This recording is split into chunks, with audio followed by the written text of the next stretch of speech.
昨天我们看到一个新华社的通稿，习近平召开了关于武汉疫情的工作会议。那么在这个会议上，他提出要打好武汉保卫战，重点提出1月22号做出武汉封城的决议。党中央果断要求湖北省对人员外流实施全面严格管控。那么他认为这个决策需要巨大的政治勇气，而且该出手时必出手。他认为这个做法是对的。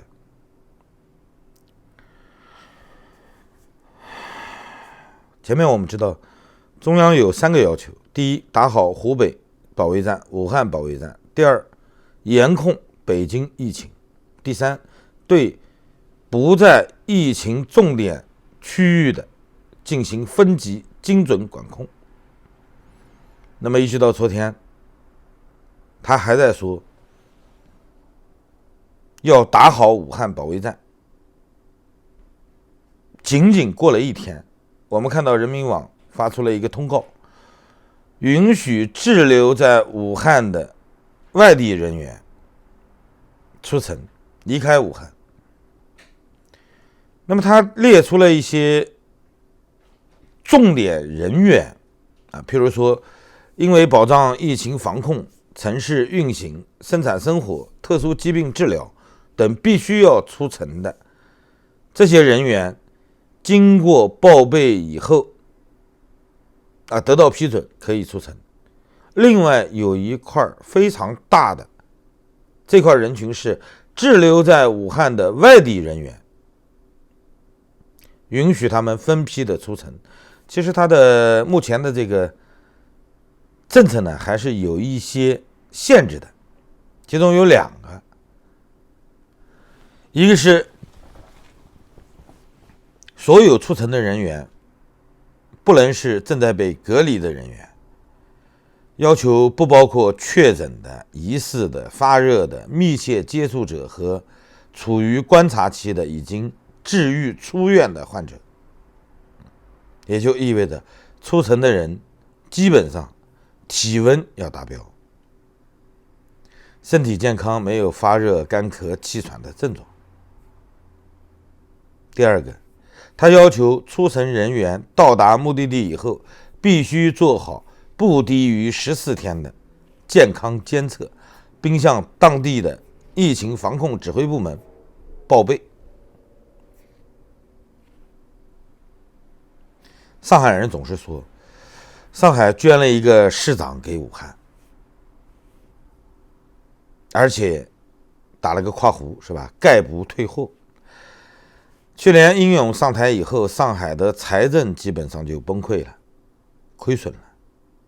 这在上海的经济发展史上是非常罕见的，而市长主要是抓经济。那么上海人认为他是个草包，出台这么一个政策，大家认为他到湖北也抓不住湖北。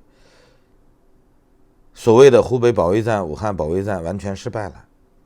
他现在开了一道口子，向全国求援了。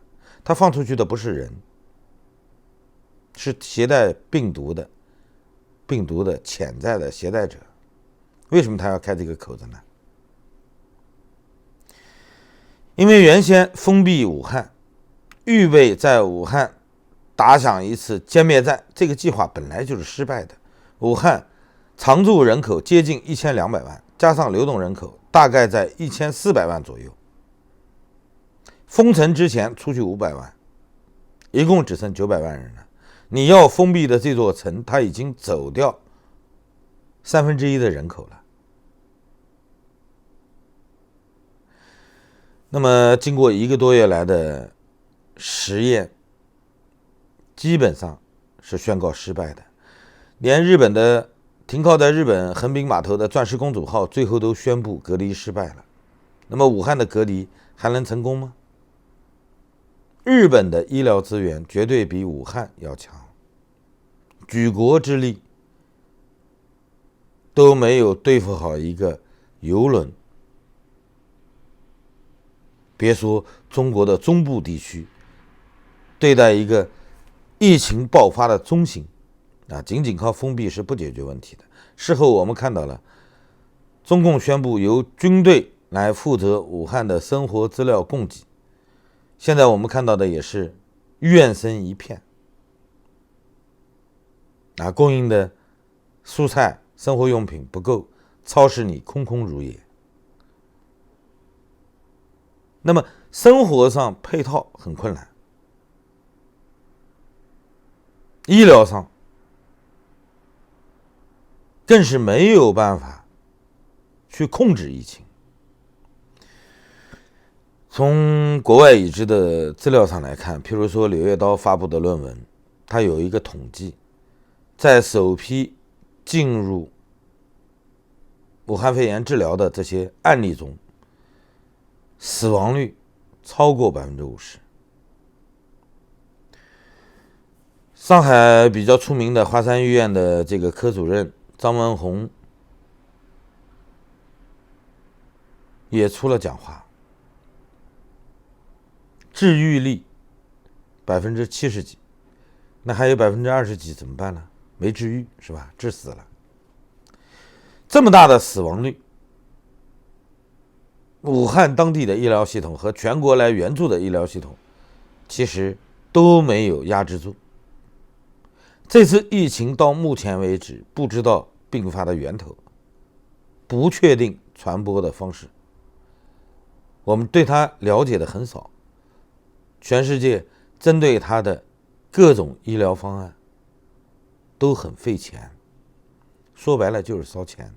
没有足够的医疗物资，没有足够有经验的医师，没有足够的钱，根本就干不到它。所以武汉其实在向全国求援。武汉开放的这个口子，不仅让原先进入武汉的这些援助的人员有序的撤离，也让滞留武汉的外地人员，甚至仅仅是身份证不是武汉的，都可以撤离武汉。他们将到达全国任意一个自己向往的地点。绝大多数人没有固定的目标，他们不一定会奔向自己的家乡，他们有可能奔向他们认为医疗资源比较充沛的地区。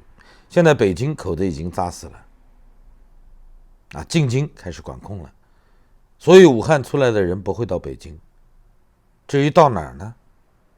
是不是往更远的地方去流动呢？其实我们没有人知道，我们只知道一点，原先预备打响的武汉保卫战，不到24个小时就出现了戏剧性的变化。这个变化其实在全国范围内应该来说是有利的，因为武汉能够提供的医疗资源是有限的，全国支援它的过程中，能够发挥出来的医疗资源不多。外地的医疗队带着自己的器械，在一个不熟悉的战场上打这场仗其实很难。